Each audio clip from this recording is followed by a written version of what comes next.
આજના સમયે મૂળ ગુજરાતી સમાજમાં ગુજરાતી ભાષા જે છેવાડે જતી હોય તેવું લાગી રહ્યું છે, છેવાડે થઈ રહી હોય તેવું લાગી રહ્યું છે। જે ગુજરાતીઓ છે તે ગુજરાતી ભાષા પર કહી શકાય કે ગૌરવ ઓછું કરી રહ્યા છે અને ગુજરાતી ભાષાને છેવાડે કરી રહ્યા છે।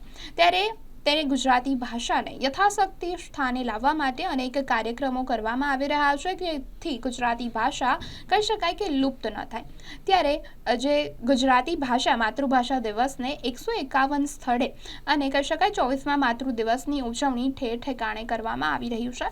તેવી જ રીતે અંબાજી ખાતે પણ ખાસ આ ઉજવણી કરવામાં આવી રહી છે, જેથી જે આપણી ગુજરાતી ભાષા છે, જે આપણી ગૌરવવંતી ગુજરાતી ભાષા છે, જે યથાશક્તિ સ્થાને જે કહી શકાય કે પહોંચી શકે અને લુપ્ત ન થાય અને ગુજરાતીઓને ગુજરાતી હોવા પર ગર્વ થાય। અંબાજી ખાતે પણ અંબાજી આર્ટ્સ અને કોમર્સ કોલેજમાં માતૃભાષા મહોત્સવ ઉજવવામાં આવ્યો, જેમાં ગુજરાતના મુખ્યમંત્રી ભૂપેન્દ્રભાઈ પટેલ તેમજ ગુજરાત રાજ્ય સહિત અકાદમીના અધ્યક્ષ ભાગ્યેશ જહા માતૃભાષા દિવસની વર્ચ્યુઅલી શુભેચ્છા પાઠવી। માતૃભાષાને યથાયોગ્ય સ્થાને રાખવા માટેના આંદોલનનો પાયો 1952માં નખાયો હતો।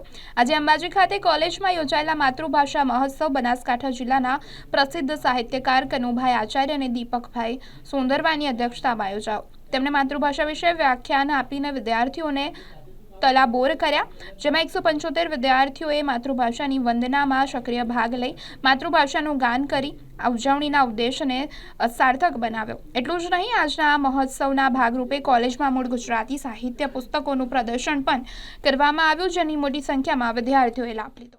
આજનો જે આ ઉત્સવ છે એ વિશ્વ માતૃભાષા દિનના સંદર્ભની અંદર ઉજવાઈ રહ્યો છે, પણ આપણી ગુજરાતી ભાષા માટે ચિંતાજનક બાબત એ છે કે ધીમે ધીમે આપણી ગુજરાતી ભાષા લુપ્ત થઈ રહી છે એવું કેટલાક ભાષાશાસ્ત્રીઓને લાગે છે, અને એના માટે ઘર ઘર સુધી ગુજરાતી ભાષા પહોંચે એ માટેના પ્રયત્નોના અનુસંધાને આપણે આ વિશિષ્ટ કાર્યક્રમ આપણી ગુજરાત સરકાર અને ગુજરાત સાહિત્ય અકાદમી દ્વારા થઈ રહ્યો છે।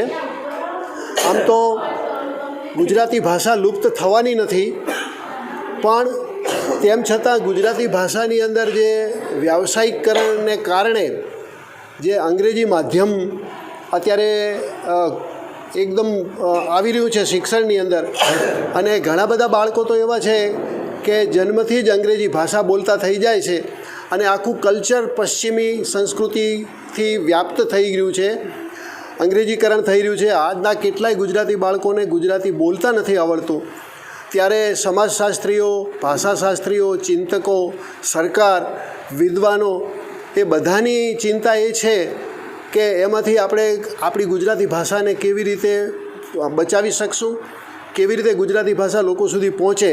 જે રીતે હિબ્રુ ભાષાનું એક આંદોલન થયું, જે રીતે બંગાળી ભાષાનું એક આંદોલન થયું, એ રીતે ગુજરાતી ભાષાને પણ લોકો સુધી પહોંચાડવા માટે એવું આંદોલન કરવું જોઈએ। અને આપણી પાસે એવા વિશ્વવિખ્યાત વ્યક્તિઓ છે, દાખલા તરીકે ગાંધી બાપુ ગુજરાતી ભાષામાં બોલતા હતા, અને અત્યારે 2 ગુજરાતીઓ એવા છે કે જે કેન્દ્ર સ્થાને છે અને વિશ્વભરની અંદર એ પ્રસિદ્ધ છે।